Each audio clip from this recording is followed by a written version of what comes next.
नमस्कार। आप लोगों का फिर से स्वागत है मेरे YouTube चैनल नॉलेज पाथ पर।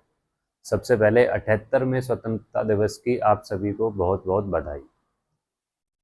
हम हमारे YouTube चैनल पर क्लास 9 से क्लास 12 की NCERT कंप्लीट करा रहे हैं मैथ्स की, और इसी के साथ क्लास 9th का एक वीडियो बन चुका है और क्लास 10th का हम आज यहाँ पर कराने वाले हैं chapter 8, class 10th,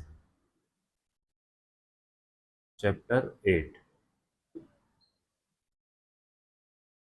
class 10th, trigonometry.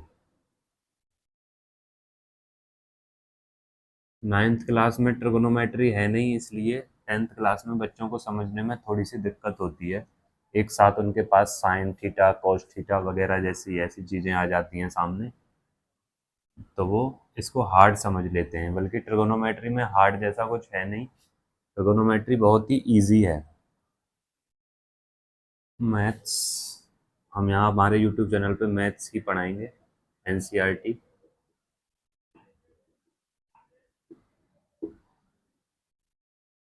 इस वाली वीडियो में एक्सरसाइज 8.1 का इंट्रो है।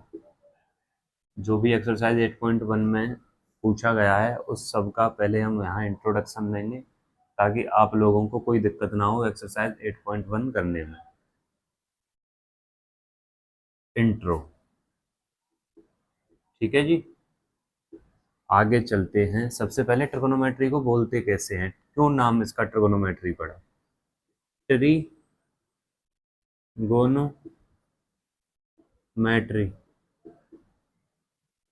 हिंदी में अगर इसको देखा जाए तो बोला जाता है त्रिकोणमिति।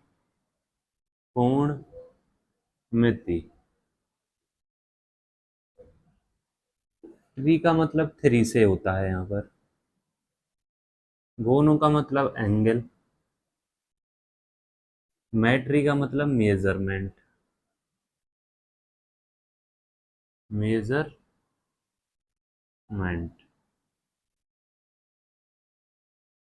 थ्री एंगल को मिलके क्या बन जाता है, ट्रायंगल। मेजरमेंट का मतलब होता है किसी चीज को मापना। ये यहां से भी पता चल रहा है, त्रिकोण यानी ट्रायंगल, मिति का मतलब मापना, यानी मेजरमेंट ऑफ ट्रायंगल, यानी त्रिकोण यानी ट्रायंगल को मापना क्या कहलाता है, ट्रिगोनोमेट्री कहलाता है। इसमें ट्रायंगल में भी कौन सा ट्रायंगल आता है, त्रिकोणमिति या ट्रिगोनोमेट्री में, right angle triangle. Right angle triangle यानी हम त्रिकोणमिति यानी ट्रिगोनोमेट्री में राइट एंगल ट्रायंगल के बारे में पढ़ने वाले हैं। अच्छा, ये होता क्या है, पहले इसको समझते हैं। Right angle triangle,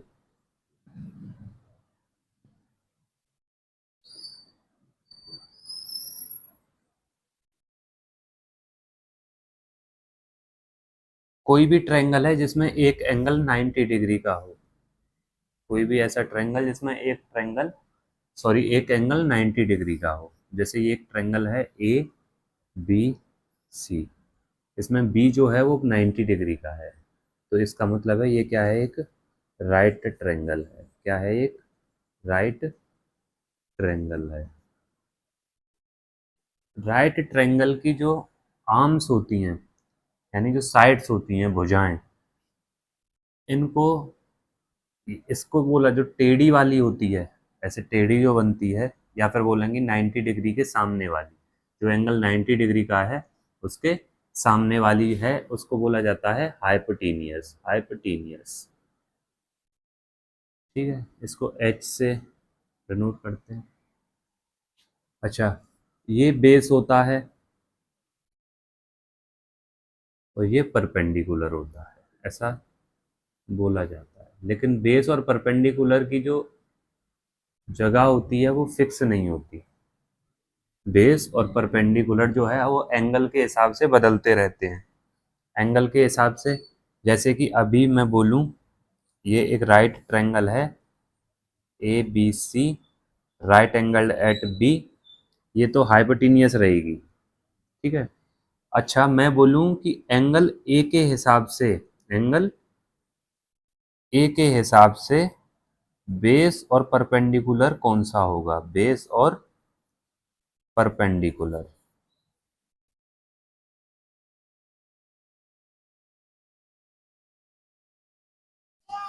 angle A के हिसाब से जो बेस है, मतलब ए एंगल ये वाला है ना, अच्छा ये किस किस पर, कौन कौन सी आर्म्स पर टिका हुआ है, एक तो हाइपोटेनियस है ये, और दूसरी कौन सी है, ए बी।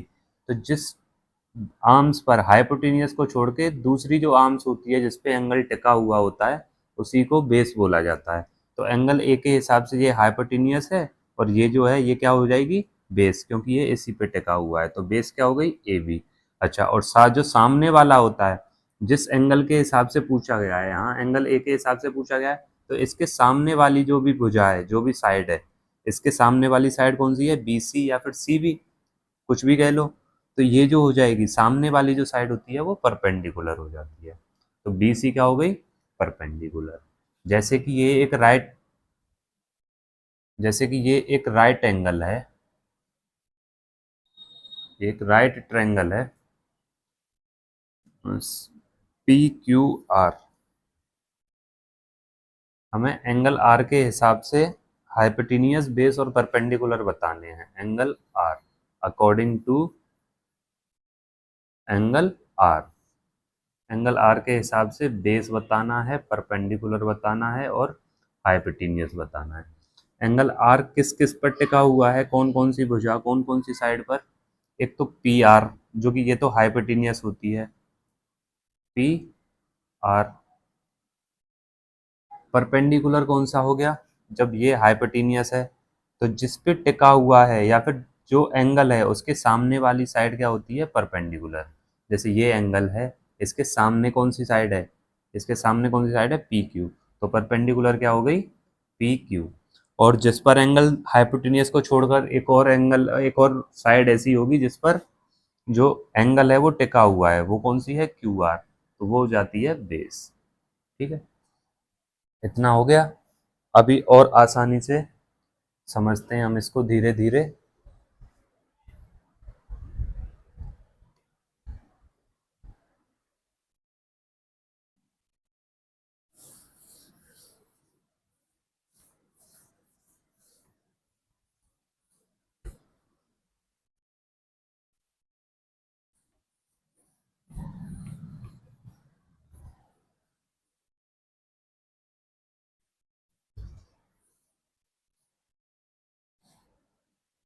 जैसे ये एक राइट एंगल है, राइट एंगल ट्रायंगल,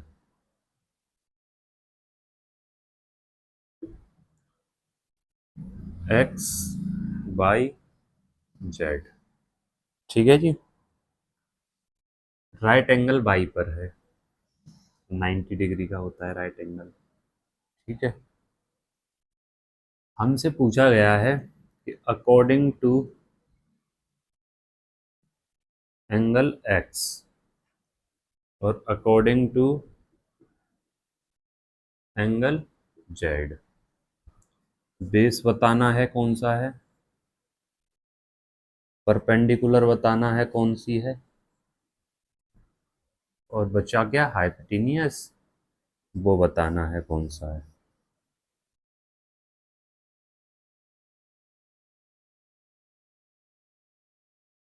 ऐसे ही यहाँ पे बेस बताना है,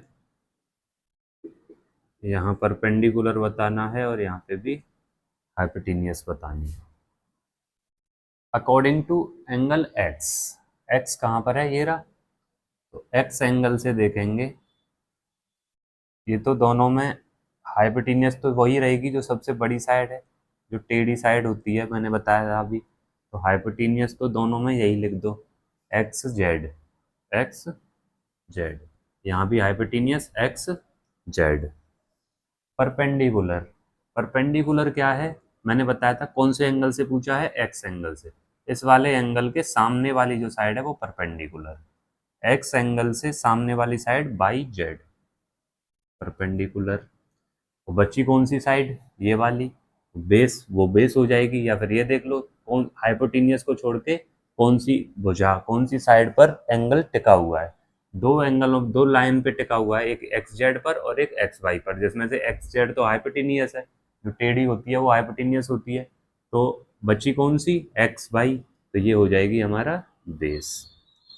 अब एंगल जेड के हिसाब से देखेंगे, according to angle Z. Hypotenuse तो दोनों में सेम ही रहेगी, जो टेढ़ी लाइन है वो हमेशा, जो टेढ़ी साइड होती है वो हाइपोटेनियस होती है।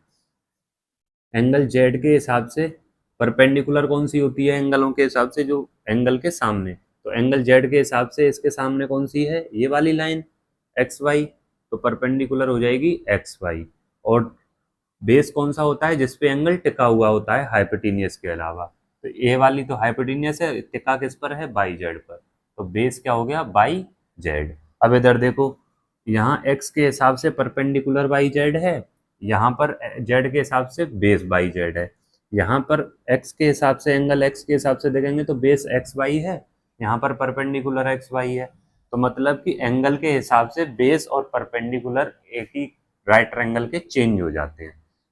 एक एंगल के हिसाब से वो बेस होगा, तो दूसरे एंगल के हिसाब से वो परपेंडिकुलर हो जाएगा। और अगर एक एंगल के हिसाब से वो परपेंडिकुलर है, तो दूसरे एंगल के हिसाब से वो बेस हो जाएगा। ऐसे हम एंगलों के हिसाब से बेस, परपेंडिकुलर और हाइपोटेनियस पहचान सकते हैं किसी भी राइट ट्रायंगल की। ठीक है, उम्मीद करता हूँ आपको बेस, परपेंडिकुलर और हाइपोटेनियस एंगल के हिसाब से पहचानना आ गया होगा।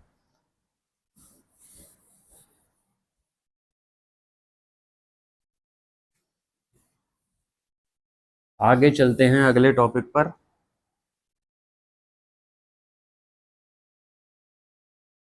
अगला टॉपिक है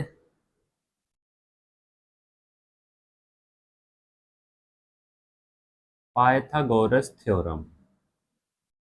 पाइथागोरस थ्योरम। पाइथागोरस थ्योरम क्या कहती है कि अगर कोई भी राइट ट्रायंगल है, कोई भी राइट ट्रायंगल है, उसके हाइपोटेनियस का जो स्क्वायर होता है, उसके हाइपोटेनियस का जो स्क्वायर होता है, वो बराबर होता है किसके, उसके परपेंडिकुलर के स्क्वायर के और बेस के स्क्वायर के सम के। जैसे कि मैंने बताया अभी, पाइथागोरस थ्योरम क्या कहती है कि कोई भी राइट ट्रायंगल में हाइपोटेनियस का जो स्क्वायर होता है वो बराबर होता है उसके परपेंडिकुलर के स्क्वायर के और उसके बेस के स्क्वायर के सम के। तो ये हो गया पाइथागोरस थ्योरम। जैसे कि, अच्छा, इसका यूज कहाँ पर होता है, इसका यूज होता है कि अगर हमें कोई भी राइट ट्रायंगल की दो साइड दे रखी हैं, तो हम वहां पर तीसरी साइड निकाल सकते हैं। जैसे कि ये एक राइट ट्रायंगल है, A B C, right angled at B. A C की वैल्यू हमें 5 सेंटीमीटर दे रखी है, ए बी की वैल्यू हमें 3 सेंटीमीटर दे रखी है, और बी सी की वैल्यू हमें निकालनी है, हमें पता नहीं। ठीक है, ये हमें फाइंड करनी है, पता नहीं। तो हम यहाँ पर ऐसे केसेस में क्या यूज करते हैं, पाइथागोरस थ्योरम। अच्छा, लेकिन अभी हमें कोई भी एंगल नहीं दे रखा है, तो हाइपोटेनियस तो वही रहता है। अच्छा, हम इसे परपेंडिकुलर मान सकते हैं या इसको बेस मान सकते हैं, या इसको परपेंडिकुलर और इसको बेस मान सकते हैं। जब हमें एंगल नहीं दिया होता है कोई भी फिक्स, तो हम क्या करते हैं, किसी को भी परपेंडिकुलर और बेस मान लेते हैं अपनी मर्जी से। तो हाइपोटेनियस का स्क्वायर क्या हो गया, हाइपोटेनियस 5 दे रखी है, इसका square is equal to perpendicular का स्क्वायर, परपेंडिकुलर हमने 3 मान लिया, इस प्लस बेस को हमने क्या मान लिया, बेस हमें दे ही नहीं रखा, तो बेस को बी ही लिखा रहेगा, इसका स्क्वायर। 5 का स्क्वायर हमारे पास 25 इज इक्वल टू 3 का स्क्वायर हमारे पास 9 प्लस का बी का स्क्वायर। ठीक है, ये 25 माइनस ये 9 हो जाएगा, 9 इधर प्लस का था, इक्वल के इधर गया तो माइनस का हो गया, इधर क्या बच गया अकेला बी स्क्वायर। 25 में से 9 गई तो 16 is equal to B square. Square हटाने के लिए दोनों तरफ क्या कर देते हैं, रूट लगा देते हैं। 16 किसका रूट है, प्लस और माइनस के 4 का, इज इक्वल टू, यहाँ से क्या है स्क्वायर से रूट हट जाएगा तो बी। ये किसी भी रूट को अगर हटाते हैं तो प्लस और माइनस का आता है, क्योंकि प्लस के 4 का स्क्वायर भी 16 होता है और माइनस के 4 का स्क्वायर भी 16 होता है। जैसे कि -4 इंटू -4, ये माइनस के 4 का स्क्वायर हो गया, माइनस माइनस प्लस, 4 4 जा 16, और +4 इंटू +4 ये भी 16 आता है। इसीलिए माइनस के 4 का स्क्वायर भी 16 आएगा और प्लस के 4 का स्क्वायर भी 16। इसीलिए किसी भी नंबर का अगर रूट खोलते हैं तो जो वैल्यू आती है, अगर परफेक्ट स्क्वायर रूट चला गया तो प्लस और माइनस की आती है। ठीक है, प्लस माइनस का 4 आ गया और यहाँ पर बेस हो गया, स्क्वायर से रूट हट गया, स्क्वायर से स्क्वायर रूट हट गया। यहाँ पर प्लस माइनस में तो आ गई वैल्यू, यानी बी की वैल्यू दो आ गई, एक प्लस का 4 और एक माइनस का 4। लेकिन बात हम राइट ट्रायंगल की साइड की कर रहे हैं और सेंटीमीटर में है, तो ट्रायंगल की कोई भी साइड कभी माइनस में तो होती नहीं है, तो हम इसलिए -4 को नेग्लेक्ट कर देंगे और b is equal to 4 centimetre. किसी भी राइट ट्रायंगल में पाइथागोरस थ्योरम से जो भी बेस या परपेंडिकुलर या हाइपोटेनियस का डिस्टेंस आता है, या फिर उसकी हाइपोटेनियस बेस और परपेंडिकुलर की जो लेंथ लंबाई आती है, वो हमेशा पॉजिटिव रहेगी, क्योंकि ट्रायंगल की साइड कभी भी नेगेटिव नहीं होती है। तो ऐसे हम कोई भी राइट ट्रायंगल की अगर हमें दो साइड दे रखी हैं तो हम एक साइड निकाल सकते हैं बाय यूजिंग पाइथागोरस थ्योरम। जैसे कि कोई राइट ट्रायंगल है, ये हमको 8 दिया हुआ है और ये हमको 6 दिया हुआ है, हमें हाइपोटेनियस पता नहीं है, हमें हाइपोटेनियस निकालनी है। तो H square is equal to P square plus B square. अभी मैंने बताया यहाँ हमें कोई एंगल नहीं दे रखा है, ठीक है, तो हमें क्या करना है, सीधे सीधे ABC राइट एंगल डेट बी, हमें ये नहीं पता कि एंगल ए के हिसाब से निकालना है या एंगल सी के हिसाब से निकालना है, तो नहीं दे रखा तो किसी को भी बेस और किसी को भी परपेंडिकुलर मान लीजिए। एच की वैल्यू हमें निकालनी है तो एच का एच ही रखेंगे। परपेंडिकुलर को हमने 8 मान लिया, 8 का स्क्वायर, और बेस को हमने 6 मान लिया, 6 का स्क्वायर। H square is equal to 8 का 64 और 6 का 36। H square is equal to 64 और 36 100। अंडर रूट दोनों तरफ लगा दो स्क्वायर हटाने के लिए, तो स्क्वायर से अंडर रूट हट गया एच। 100 का जो रूट होता है वो क्या होता है, +-10। लेकिन अभी मैंने बताया आपको कि रेक्टेंगल सॉरी ट्रायंगल की साइड निकालनी है तो माइनस तो लेंगे नहीं, तो खाली प्लस में हो जाएगा, एच की वैल्यू यहाँ से 10 आ जाएगी। अच्छा, बहुत से बच्चों के मन में अभी ये डाउट चल रहा होगा कि अच्छा हाँ आपने परपेंडिकुलर 8 माना है, हम अगर पर 8 को बेस मान लें तो, चलो भैया मान लो, h square is equal to P square plus B square. H square is equal to, perpendicular को अब हमने उल्टा मान लिया, मैंने बताया था ना कि किसी को भी बेस और किसी को भी परपेंडिकुलर मान लो। मैंने परपेंडिकुलर 8 मान लिया, बेस 6 मान लिया। बहुत से बच्चे होंगे जिन्होंने परपेंडिकुलर 6 माना होगा और बेस को 8 माना होगा।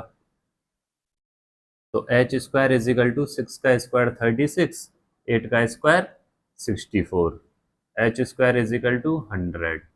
वही स्क्वायर हटाना है तो दोनों तरफ रूट लगा दो, स्क्वायर हटेगा तो अंडर रूट लगाते हैं, स्क्वायर रूट। क्यूब को हटाएंगे तो क्यूब रूट लगाएंगे, तो यहाँ स्क्वायर रूट लगा दिया हमने, तो रूट से स्क्वायर हट गया तो एच इज इक्वल टू ये वही प्लस का 10 लिखेंगे, क्योंकि माइनस का तो ट्रायंगल की साइड होगी नहीं माइनस में, तो दोनों तरफ से जो भी है आंसर वही आएगा। ठीक है जी, ऐसे करके हम पाइथागोरस का यूज करके किन्हीं भी अगर राइट ट्रायंगल है कोई, दो साइड दी हुई है तो तीसरी साइड हम आसानी से निकाल सकते हैं।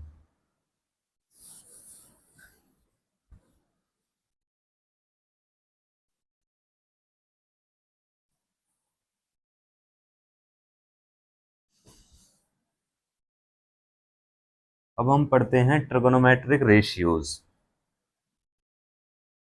अभी तक जो हमने पढ़ा वो हमें ninth, eighth, six, seventh class में भी पढ़ चुके हैं, लेकिन अब जो आ रहा है ट्रिगोनोमेट्रिक रेशियोज, ये आपके लिए थोड़ा सा नया होगा, जो बच्चे अभी टेंथ में आए हैं और जिन्होंने ट्रिगोनोमेट्री नहीं पढ़ी है। Trigonometric ratios, there are 6 trigonometric ratio. 6 तरह के रेशियोज होते हैं ट्रिगोनोमेट्री में। पहला होता है साइन, दूसरा होता है कॉस, तीसरा होता है टेन, चौथा होता है कोसेक, फिफ्थ होता है सेक, और सिक्स्थ होता है cot. Sine, cos, tan, cosec, sec, cot. ठीक है जी। इन ये ट्रिग्नोमेट्रिक रेशियोज हैं। इन रेशियोज के साथ हमेशा एंगल लगाया जाता है। एंगल क्यों लगाया जाता है? क्योंकि मैंने बताया था ये ट्रिग्नोमेट्री में हम राइट ट्रायंगल के बारे में पढ़ते हैं। तो ए बी सी, जहां पर बी पे राइट ट्रायंगल है। अच्छा, इन ट्रिग्नोमेट्रिक रेशियोज के साथ या तो ये वाला एंगल आएगा या फिर ये वाला एंगल आएगा। जब ये वाला एंगल आ जाता है 90 डिग्री का, तो हमारे पास वैल्यू होती है, तो हम वैल्यू रख देते हैं। जैसे कि साइन का होता है परपेंडिकुलर अपॉन बेस।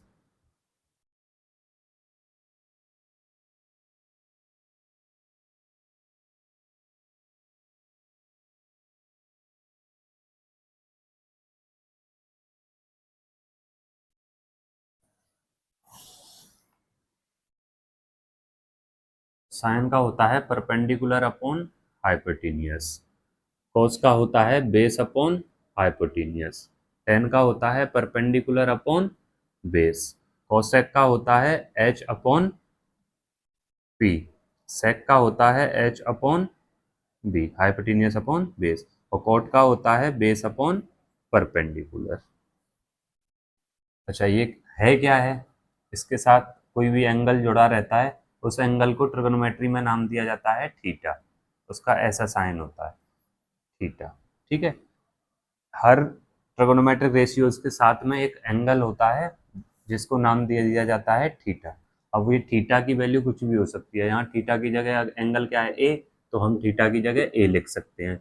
यहाँ थीटा की जगह एंगल सी है, तो थीटा की जगह सी लिख सकते हैं हम। ठीक है जी। तो ये क्या है? Perpendicular upon hypotenuse, base upon hypotenuse. इसको याद कैसे करते हैं? पंडित बद्री प्रसाद अपॉन हर हर बोले। पंडित बद्री प्रसाद हर हर बोले। पहला वाला साइन का, दूसरा वाला कॉस का, तीसरा वाला टेन का। Tan theta, cos theta, sine theta. Theta कोई नई चीज नहीं है। थीटा का मतलब है एंगल, कोई भी एंगल। ठीक है। थीटा की ऐसा कोई वो नहीं है कि थीटा की कुछ वैल्यू होती होगी या फिर थीटा हमने पढ़ लिया तो हम डर गए एक साथ ये क्या आ गया। थीटा की जगह हम एंगल भी लिख सकते हैं। Sine A, cos A, tan A, cosec A, sec A, cot A. ठीक है। तो बस थीटा क्या है? एक नई आइडेंटिटी है जिसको बोल दिया गया है कि ये एक एंगल के हिसाब से हम इसको यहाँ पर ट्रिगोनोमेट्रिक रेशियोज में यूज करेंगे। अच्छा, ये तो हो गए sine theta, cos theta, tan theta तक के। आगे के आप देख रहे होंगे कि जो कॉसेक है वो साइन का उल्टा है। ये क्या है? पी अपॉन एच, और ये क्या है? H upon P. ठीक है जी, हमने ये देख लिया। कॉस ए क्या है? वो सेक ए का उल्टा है। ये बी अपॉन एच है, वो एच अपॉन बी है। ठीक है जी, ये भी हो गया। कॉट ए क्या है? वो टेन का उल्टा है। वहाँ पी अपॉन बी है, यहाँ बी अपॉन पी है। ठीक है जी, ये भी हो गया। यानी हम यहाँ कह सकते हैं sine theta is equal to, ये उल्टा होता है किसका? कोसेक का। ठीक है जी। या फिर कह सकते हैं cosec theta is equal to 1/साइन थीटा। दोनों एक ही बात है। ये दोनों एक दूसरे के रेसिप्रोकल होते हैं। अच्छा, फिर हम कह सकते हैं cos theta is equal to 1/ sec theta, या फिर कह सकते हैं sec theta is equal to 1 upon cos theta. ठीक है जी, ठीक है जी, इतना भी कह सकते हैं हम। ये दोनों एक दूसरे के उल्टे होते हैं, यहाँ देखा ना हमने। अच्छा, फिर हम बोलें tan theta is equal to 1 upon cot theta, और cot theta is equal to 1 upon tan theta, ऐसा भी कह सकते हैं। हाँ जी, बिल्कुल कह सकते हैं, क्योंकि हमने यहाँ देखा टेन की वैल्यू पी अपॉन बी है, कोट की वैल्यू बी अपॉन पी है, उल्टा ही तो हो गया ये। तो उल्टा कैसे करते हैं किसी को, उसको 1 अपॉन नीचे कर दो, वो उसका उल्टा हो जाएगा। तो tan theta is equal to 1 upon cot theta, और cot theta is equal to 1 upon tan theta. तो यहाँ से ये 6 trigonometric ratios sine cos tan cosec sec cot, ठीक है। चाहे उनके साथ एंगल ए लगा दो, एंगल सी है तो सी लगाओ, दे रखा है। अगर थीटा दे रखा है तो थीटा मान लो एंगल को। हमने यहाँ इसको थीटा मान लिया तो यहाँ पे थीटा लगा दिया। थीटा कोई हवा नहीं है कि हमारी समझ में नहीं आ रहा है, बस ये एंगल का नाम लिख दिया है थीटा, है ना। कभी कभी ऐसा हो जाता है ना, कोई अजीब नाम का आपके सामने इंसान आ जाए, जिसका नाम आपने पहली बार सुना हो, तो वो इंसान ही है, पर उसका नाम पहली बार सुन रहे हैं। वो कोई जानवर नहीं है, कोई राक्षस नहीं है। ऐसे ही थीटा जो है वो एक एंगल है, हमने बस नया नाम दे दिया है इसको थीटा। पढ़ने के लिए ट्रिगोनोमेट्री में थोड़ा अच्छा लगता है ना, साइन थीटा कोस थीटा।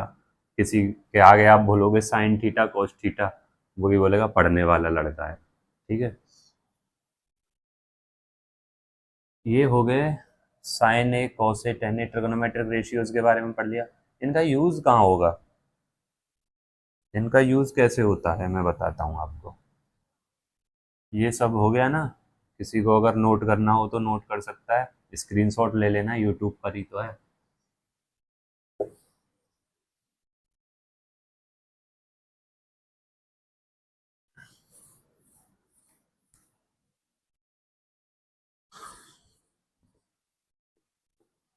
गर्मी बहुत है भाई, थोड़ी थोड़ी बारिश पड़ रही है, थोड़ी थोड़ी कभी धूप निकल रही है, तो उमस हो रही है और पसीना इतना आ रहा है कि पूछो मत।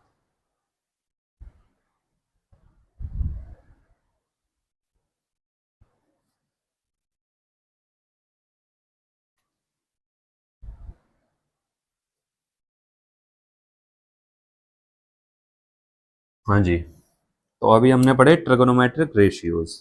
अभी उनका यूज कहाँ होगा, जैसे कि हमने एक क्वेश्चन लिया है,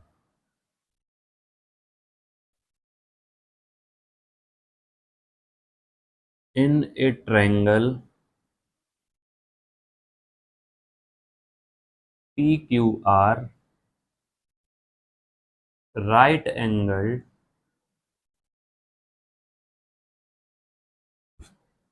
एट क्यू, ठीक है।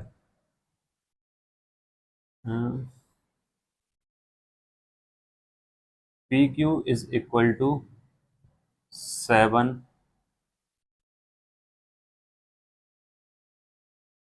Q R is equal to 8 centimetre लिख दो।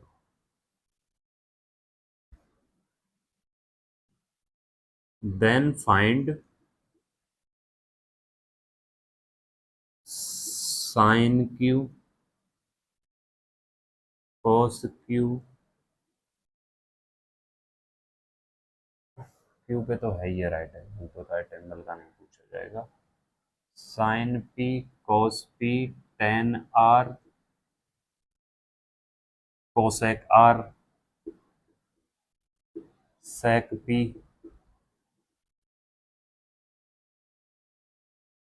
Coat P tan P sec R, ये निकालने हैं हमें। ठीक है जी, हमें क्या दिया हुआ है, पी क्यू आर एक ट्रायंगल है जिसमें राइट एंगल क्यू पर है। पहले तो राइट एंगल है तो पहले राइट एंगल बना लेते हैं। ये हमने एक राइट एंगल बना लिया, थोड़ा टेढ़ा बनाया लेकिन आप समझ जाओ। जहाँ पर ये 90 डिग्री का है राइट एंगल में, एक एंगल तो 90 डिग्री का रहेगा ही। पी, अच्छा क्यू पर राइट एंगल है, बोला गया है राइट एंगल एट क्यू, ठीक है। हमें दे रखा है P Q is equal to 7 and Q R is equal to 8, ये सेंटीमीटर। तीसरी लाइन साइड हमको दे नहीं रखी है, और हमें निकालना क्या क्या है, sine P, cos P, tan P, cosec R, sec P, cot P, tan P और सेक आर, ठीक है जी। तो साइन पी, साइन का अभी मैंने बताया था आपको क्या होता था, परपेंडिकुलर अपॉन हाइपोटेनियस, और यहाँ हमें एंगल भी दे रखा है, कौन सा है, पी। तो पी एंगल के हिसाब से, पी एंगल ये है, इसके हिसाब से परपेंडिकुलर कौन सी होगी, मैंने बताया था किसी एंगल के हिसाब से परपेंडिकुलर देखनी हो तो उसके सामने वाली परपेंडिकुलर होती है। तो पी के सामने वाली कौन सी है, 8, ठीक है। तो परपेंडिकुलर क्या हो गई, 8 अपॉन हाइपोटेनियस, हाइपोटेनियस ये है, ये तो हमें दे ही नहीं रखी, मतलब सबसे पहले हमें हाइपोटेनियस निकालनी पड़ेगी। तो जो अब हमें, यही मैंने समझाना चाह रहा हूँ कि अगर दो साइड्स दे रखी हैं तो तीसरी कैसे निकालेंगे, ये भी मैं आपको बता चुका हूँ। H square is equal to P square plus B square by using Pythagoras theorem. H क्या है, एच तो हमें निकालनी है, पी और बी अभी हम कुछ भी मान लेते हैं क्योंकि पाइथागोरस थ्योरम से निकाल रहे हैं, तो यहाँ पर पाइथागोरस थ्योरम में परपेंडिकुलर और बेस कुछ भी मान लो। तो परपेंडिकुलर को हमने 7 मान लिया और बेस को हमने 8 मान लिया। H square is equal to ये 49, ये 64, 9 और 4 13, 6 और 1 1। H square is equal to, ये रूट हटाना है तो, सॉरी स्क्वायर हटाना है तो दोनों तरफ रूट लगा देंगे, 113, और h इज इक्वल टू, ये स्क्वायर से रूट हट गया, ये किसी का परफेक्ट स्क्वायर होता नहीं है, परफेक्ट स्क्वायर रूट, तो ये रूट का 113 आ जाएगा। h की वैल्यू हमारे पास आ गई √113, तो इसको हम यहाँ पर लिख लेते हैं, ये आ गई हमारे पास √113, ठीक है जी। अब क्या करते हैं,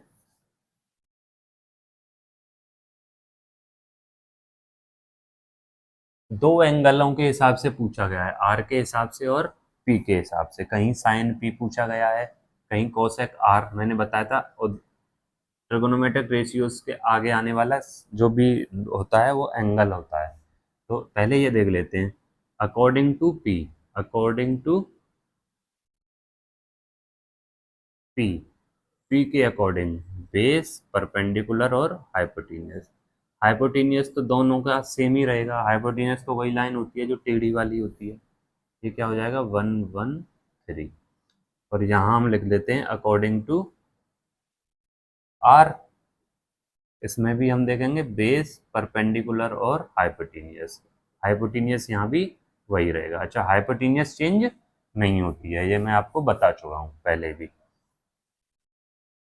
परपेंडिकुलर क्या है, परपेंडिकुलर किसके हिसाब से देखनी है, पी के हिसाब से, अकॉर्डिंग टू पी, पी वाले एंगल के हिसाब से परपेंडिकुलर कौन सी होगी, तो इसके सामने होगी 8, और आर के हिसाब से परपेंडिकुलर कौन सी होगी, आर ये है, इसके सामने कौन सा है, ये तो 7। पी के हिसाब से बेस कौन सा होगा, पी के हिसाब से बेस कौन सा होता है जिसपे एंगल टिका है, और पूछा कौन सा पी एंगल, तो पी एंगल किस पे टिका है, एक इस वाले पर और एक इस वाले पर, ये तो हाइपोटेनियस है तो ये हो जाएगी बेस, यानी 7। आर के हिसाब से बेस क्या होगा, ये किस किस पे टिका है, इस पे और इस वाली लाइन पे, तो ये वाली लाइन तो हाइपोटेनियस है और टिका इस पे है, तो ये 8 हो जाएगी, ठीक है जी। तो आ गए हमारे पास पी के हिसाब से भी और according to R. Sine P, तो साइन पी निकालनी हो या फिर साइन आर निकालना हो, ठीक है, तो कोई भी निकालना हो, तो साइन के लिए मैंने क्या बताया था, परपेंडिकुलर अपॉन हाइपोटेनियस बोला था ना, पंडित बद्री प्रसाद और नीचे हर हर बोले, तो साइन पहला होता है तो पहला क्या है, पंडित, और नीचे पहला क्या है, हर हर बोले तो हर से एच और ऊपर पंडित से पी, तो ये क्या हो जाएगा पी के हिसाब से देखना है। पी के हिसाब से पी क्या है 8, परपेंडिकुलर क्या है 8, और एच क्या है √113। अच्छा, साइन आर भी वही है, परपेंडिकुलर अपॉन हाइपोटेन्यूस ही होता है, पंडित बद्री प्रसाद हर हर बोले। लेकिन आर के हिसाब से परपेंडिकुलर कौन सा है 7, और हाइपोटेन्यूस तो दोनों के लिए सेम ही रहेगी। ठीक है, कॉस पी निकालना है, और यहाँ पे हम कॉस आर निकालेंगे। तो कॉस क्या होता है, पंडित से आगे बढ़े तो बद्री, और नीचे हर से आगे बढ़े तो एक और हर है, तो हर, बद्री का बी और हर का एच। यहाँ पर बी क्या है, पी के हिसाब से देख रहे हैं ना, तो पी के हिसाब से बेस कौन सा है 7, और एच कौन सा है 113। ठीक है, अब इधर चलते हैं कॉस आर।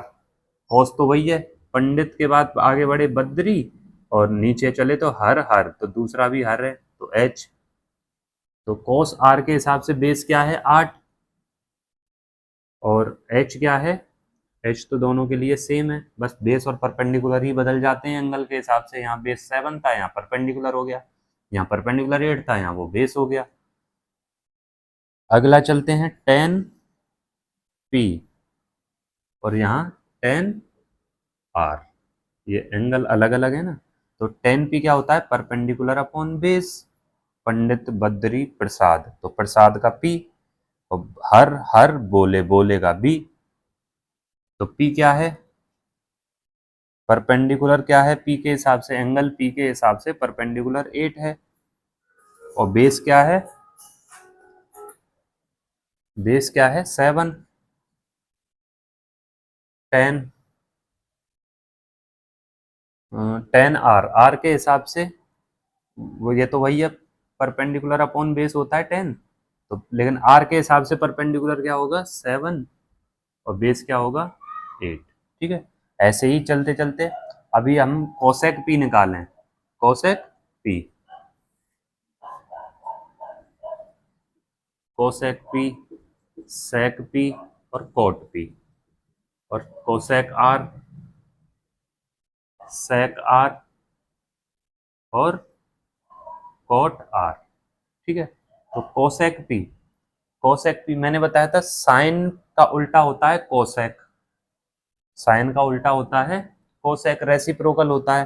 तो साइन पी की जो, साइन पी का उल्टा कोसेक पी हो जाएगा। तो साइन पी क्या है 8 अपॉन √113, तो कोसेक पी क्या हो जाएगा, जो नीचे है वो ऊपर आ जाएगा, और जो ऊपर है वो नीचे आ जाएगा। ऐसे ही इसमें होगा, कॉस पी क्या दे रखा है 7/113 रूट में, तो यहाँ पर भी जो डेनोमिनेटर है वो सेक पी का उल्टा हो जाएगा, डेनोमिनेटर ऊपर और न्यूमरेटर नीचे। तो ये हो जाएगा √में 113 अपॉन में 7। कॉट पी 10 पी का उल्टा हो जाएगा, 8/7 की जगह 7/8। ठीक है जी, साइन आर कोसेक आर का उल्टा हो जाएगा, साइन तो कोसेक का उल्टा ही होता है, लेकिन जो एंगल है उसी हिसाब से तो होगा, साइन पी है तो वो कोसेक पी का होगा, साइन आर है तो वो कोसेक आर का उल्टा होगा। तो ये हो जाएगा √113/7, क्योंकि ये 7 अपॉन ये इसका उल्टा कर दिया तो ये हो गया सेक आर, कॉस आर का उल्टा होगा, तो ये 113 ऊपर अंडर रूट में और 8 नीचे। यहीं पर कॉट आर, 10 आर का उल्टा कॉट आर, तो ये क्या है उल्टा हो जाएगा, ये 7/8 है, ये 8/7। ठीक है जी, तो ऐसे करके हम कोई भी ट्रिगोनोमेट्रिक रेशियो हो उसकी वैल्यू हम निकाल सकते हैं। तो सबसे पहले क्या था इसमें, एक बार फिर से समझते हैं। एक ट्रायंगल दे रखा था P Q R, right angle था क्यू पर, पी क्यू की वैल्यू 7 दे रखी थी, क्यू आर की वैल्यू 8 दे रखी थी। निकालना था हमें sine P cos P tan R cosec R sec P cot P tan P sec R, लेकिन मैंने यहाँ पर सारे के सारे निकाल दिए हैं। अब जिस जिसकी भी वैल्यू चाहिए आप यहाँ से रख सकते हैं, मैंने सभी निकाल के बता दिए कि कैसे कैसे निकलेंगे। जैसे कि साइन पी निकालना है तो पी अपॉन एच, और साइन आर निकालना है तो भी पी अपॉन एच, लेकिन यहाँ पर पी अलग होगी क्योंकि एंगल अलग है, और यहाँ पर एंगल अलग है तो यहाँ परपेंडिकुलर अलग होगा। यहाँ इस एंगल के लिए परपेंडिकुलर अलग, इस वाले एंगल के लिए परपेंडिकुलर अलग, लेकिन हाइपोटेनियस कोई सा भी एंगल हो दोनों के लिए सेम रहती है। और ये भी बताया मैंने कि साइन का उल्टा कोसेक होता है, कोस का उल्टा सेक होता है, टेन का उल्टा कॉट होता है, ये दोनों आपस में एक दूसरे के उल्टे होते हैं। ऐसे करके हम कोई भी ट्रिगोनोमेट्रिक रेशियो की वैल्यू निकाल सकते हैं। तो इन्हीं आधार पर हमने करनी है एक्सरसाइज 8.1। तो ये हो गया इंट्रोडक्शन किसका, एक्सरसाइज 8.1 का। जो जितने भी क्वेश्चन उसमें पूछे गए हैं, अगर ये अच्छे से समझ में आ गया होगा आपको, तो एक्सरसाइज 8.1 आपकी बहुत ही अच्छे से हो जाएगी, बिना किसी टीचर के भी आप उसको बहुत आसानी से कर सकते हो। अभी अगली वीडियो हम डालेंगे एक्सरसाइज 8.1 की। ये हो गया इंट्रोडक्शन ऑफ एक्सरसाइज 8.1। तब तक के लिए धन्यवाद। हमारे चैनल को लाइक सब्सक्राइब करें